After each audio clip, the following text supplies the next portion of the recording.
Okay, so there we go. Numa, he ruled 40 whatever years that he ruled. Pretty boring in terms of what's going on in the world. I think Romans got more religious. Okay. Tullus Hostilius now is the complete opposite of Numa. Numa, hyper-focused on religious practices. Hostilius couldn't care less about those religious practices. He thinks they're largely a waste of time. He's been sitting here dealing with Numa, wants to move, wants to do something. Rome's great, we gotta go out conquering. He's ready to conquer again.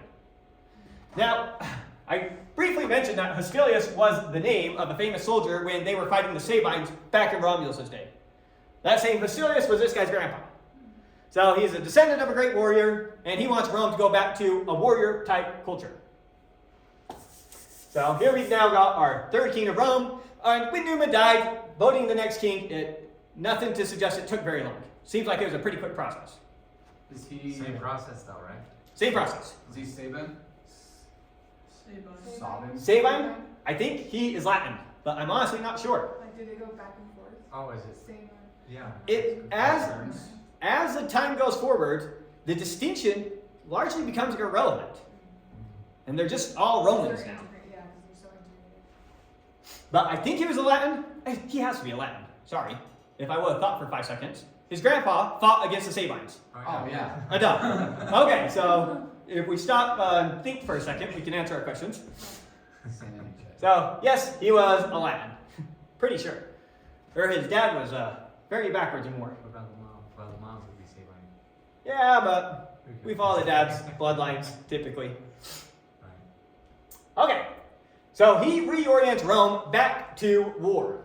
He is itching to do some expanding. So he's an expansionist, and he views himself as following in Romulus's footsteps, not in Numa's footsteps. Completely ignores the religious practices that Numa just put down, couldn't care less. Now there's the Pontifex Maximus, he can deal with whatever needs to be dealt with. Numa pretty much anticipated kings like Hostilius here, who wouldn't worry about religious practices.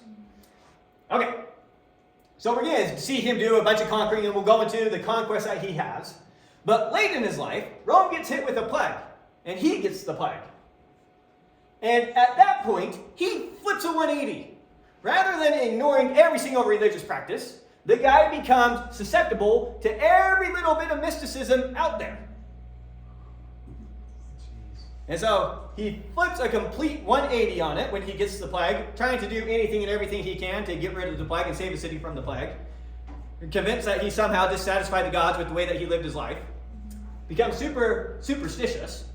And then, 2 different ways of viewing it. I am a little stitious. 2 different versions of the story. One is he ended up dying of the plague. The more fun story is realizing he had neglected his religious responsibilities so heavily and was being punished for it with this plague. He now goes and starts trying to perform the rituals that he's supposed to do to satisfy Zeus.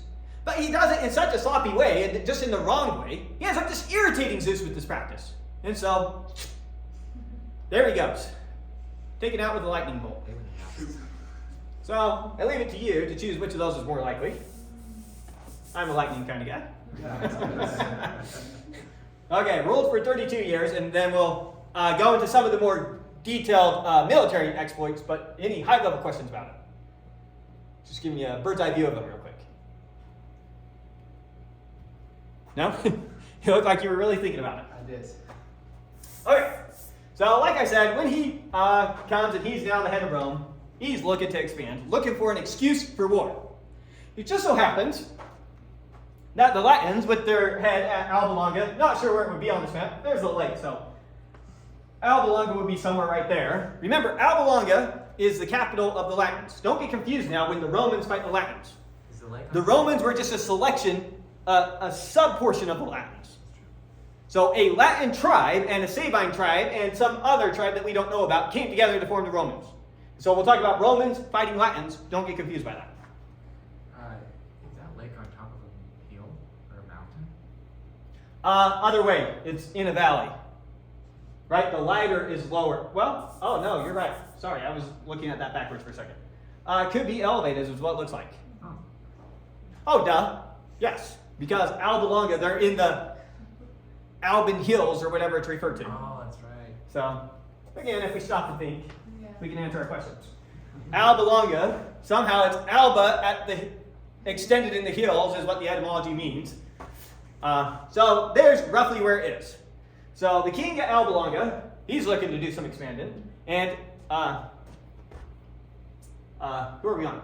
Tullus Hostilius, the king of the Romans, he's looking to do some expanding. Now, somewhere in between, some farmers have an argument about whose cattle's whose. And both of these guys are saying, got him. And they're both running to declare war against each other as fast as they can. And so, they declare war against each other over some minor dispute. Now, the king of Alba Longa, as their armies are getting ready to face off against each other, the king of Alba Longa dies, and they quickly appoint basically a dictator, is what they called it, to quickly run the city in the time of war. So while the king died, there's still just the other ruler of the Latins. I'm going to keep calling him the king of the Latins. How did he die exactly? I don't know. But anyways, so when the Romans are facing off, now this Latin king and Hostilius, they come together, and the Latin king comes to him and says, look, this is a bad idea. We both know that we're just looking for an excuse to expand our lands. And that's what's happening here. And while I want to expand my lands and you want to expand your lands, and we're not going to be content not doing that, we have a problem. And our problem are these people who lie to the north, the Etruscans. And he explains to him, if you beat my army, you'll be so weakened that the Etruscans will just come down and they'll take both of us. And if I beat your army, I'll be so weakened that the Etruscans will just come down and take the both of us. And we're in this lose-lose situation. So he comes up with a proposal. And the proposal is, it just so happened that the Roman army had a set of triplets of boys, and the Latin army had a set of triplets of boys, called the Horatii for the Romans, and the Curiatii, or however it's pronounced, for the Albans. The Albans, Latins, why are we calling them Albans? Because they're actually from Alba Longa. Same reason we're calling them the Romans, because they're actually from Rome. So maybe I'll stick with that, the Albans and the Romans, because we're talking about Alba Longa, city right there. Okay, so they got these sets of triplets, and so they agree, we'll just have these triplets fight, and we'll pretend it's the whole army, and the winner between these triplets determines how it goes. If our triplets win, your city now answers to us. If your triplets win, our city now answers to you. That's the agreement between them. Wow. Okay, the agreement makes sense. So they face off. Oh, they're happy to do it, right? Have the honor of the city on. It sucked if you lost. The Horatii and the Curiatii. Now the Horatii, the three Romans, they're over here. And the other guys are over here. Here they are facing off against each other. And they fight against each other. Now early on in the fight, 2 Romans die. Sucks. But early on in the fight, he injured him in the process, and he injured him in the process. And he also injured him. So now it's a 1-on-3. 1 Roman against 3 Albans. But he did not sustain an injury early on in the fight. And so what he does, since they're injured in different proportions, is he books it. He runs. And because they can't all pursue him at the same rate, they end up splitting up. So here's our Roman, and we got Alban 1, Alban 2, and Alban 3. Kind of spread out. And he waits until there's like a mile distance between them or whatever it is. And when they're all spread out like that, he runs and takes them on one at a time. And this poor guy, who was the last one that he faced, remember, he was the most injured in all this. He was so exhausted by the time that the last of the Romans gets to him that he doesn't even put up a fight. And it said that he kind of just stabbed him, and that was that. Yeah, all that running for nothing. So the Romans end up winning this fight. And I forgot to put the famous painting, but there's a famous painting of it. I don't know if I put it on the next slide. They didn't like put him in a ring or anything. Like, No ring or anything. The people Just out in the open. had to like chase him around and see what's And happening. just to give you a flavor for the Romans, they had markers clear down in Levi's day as to where these people died. Interesting. These Romans were their history was just ingrained into them. Their leaders ingrained into their minds. They knew these people well. They knew these stories well. It's hard for us to appreciate just how connected they were to their heritage, so to speak. And so, yeah, they had monuments, as Levy talks about, and in our day you can go see where this happened. It's right here with this marker, blah, blah, blah, explaining where these things are. It's just known. It's nuts. Have you been there? No. No, I'm not too interested in going and seeing the markers in the fields or whatever. Yeah. If they still exist today. But they still existed in Levy's day, which would have been hundreds of years after the fact. And they knew where this occurred. Assuming someone had just put a marker there one day and say, hey, have I got a story for you? Yeah, it's like that. Okay. So, there we go. The Horatii win. The Romans are now the head of the Albans. Hostilius, our king of Rome, he tells the Albans, you can pretty much function as you want, just keep your army ready to go, because basically I'm going to be doing some fighting. And I want your army ready to go for when that fighting happens. And so now that he's got both the Romans and the Albans combined together, now he's not so afraid of individual Etruscan cities.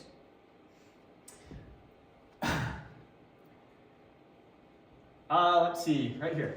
So, Mettis, whatever his name was, he was the head of the Latins that strikes up the steel with Hostilius.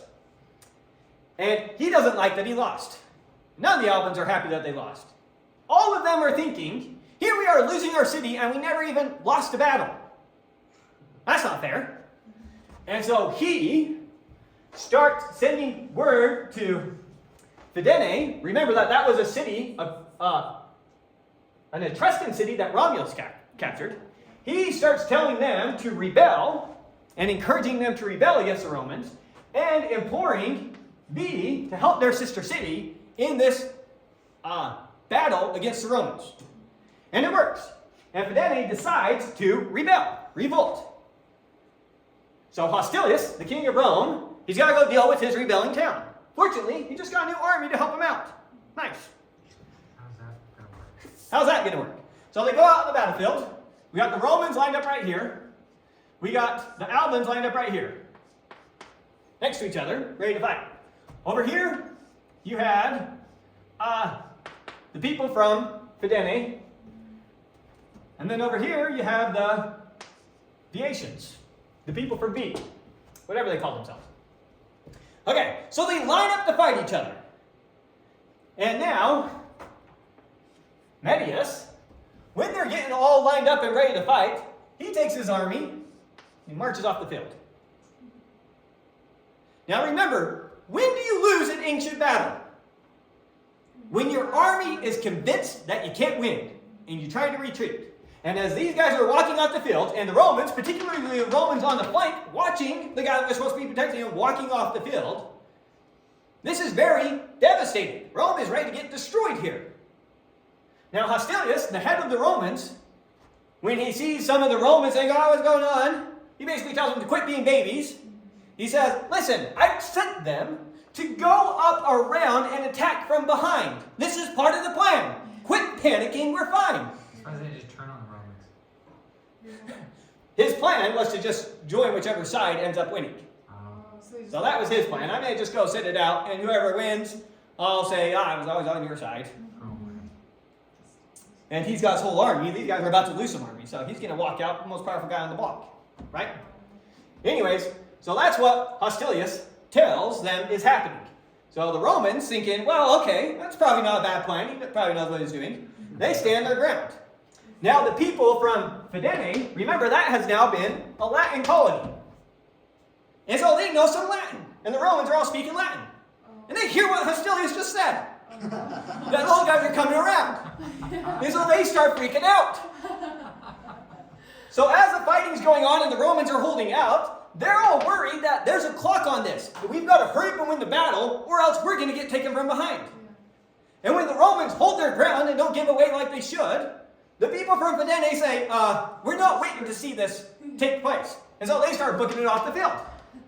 And even though the Viatians, the people from V, are probably strong enough to win the battle, they see the people from Finenae running off the field and think that they must know something. And so they book it off the field. And remember, it's when you leave the battle, you try to run away, that you get demolished.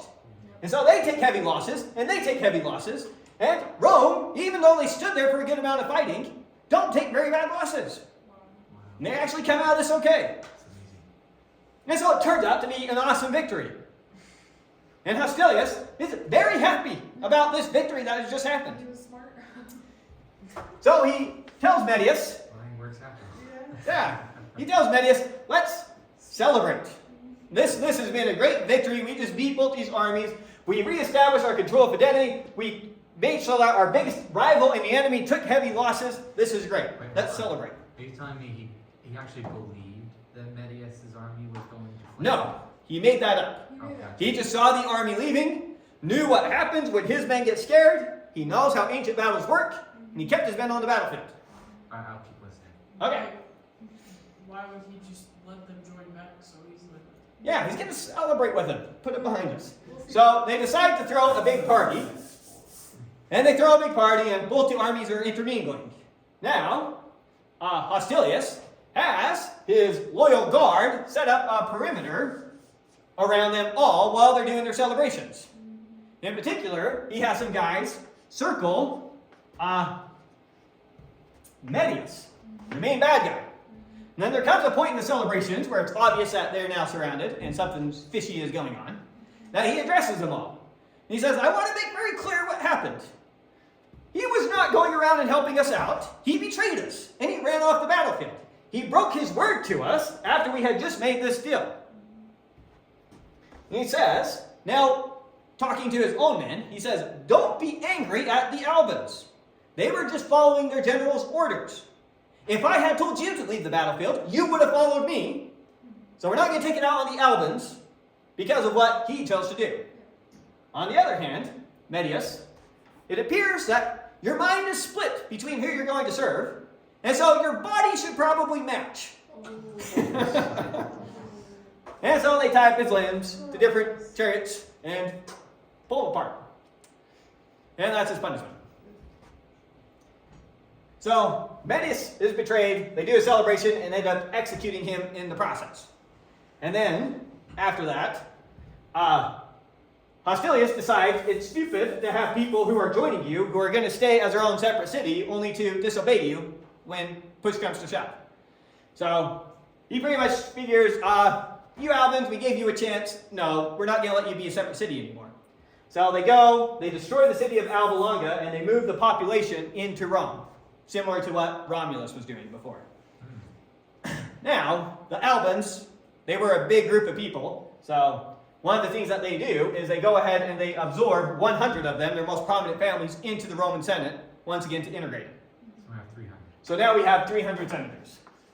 Jeez. So Rome now has 300 senators, and supposedly with this act, he was able to roughly double the size of his army. And so Rome now, roughly speaking, probably has about, if these stories are even close to accurate, roughly has about 6,000 infantry and 600 cavalry as their military force, roughly. So after that defeat, there is more wars that he has with the Sabines and with the people of E and with other surrounding just local Latin tribes.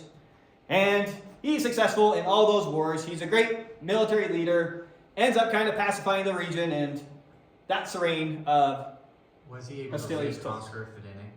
Yeah, Finenae, they tried to revolt and they were utterly destroyed. The city's still there. So Finenae is going to keep causing problems for Rome because they're never going to actually destroy the city. Because they want that city, because they want control of the Tiber River. Okay. And they conquered So- it right after this battle, correct? So they beat the armies and then they reassert their control. Okay. But Finenae, it's not as integrated as these other peoples are because they're not actually right there at Rome. I can see the advantage of Rome to just pull everyone into the capital. Right, it's easy to control them. So much easier. And so Finenae, yeah, we're gonna see that they cause a lot of problems for Rome early on, Yeah. as they keep trying to go back to the Etruscans. Isn't Rome on the coast though? Or on Rome is on the Tiber River. Yeah. So they're on the river. You want control of, your trade at this time is happening along rivers. I mean, it's still the case today that rivers are extremely important, and controlling rivers is extremely important Yeah. for controlling the trade. And so, yes, being able to, because you still, I mean, there are people here living their daily lives, creating the goods and services that they have. They still need to be able to trade with other people in the region. And an Etruscan city stopping them from doing business. I mean, you might be some wine trader, and the guy that loves your stuff the most might live right there. And you just can't do business with him because the Etruscans keep taking your goods. And ultimately, that's hurting the city of Rome. Mm-hmm. So whatever it is, but control the river, very important. Okay, did I answer all your questions?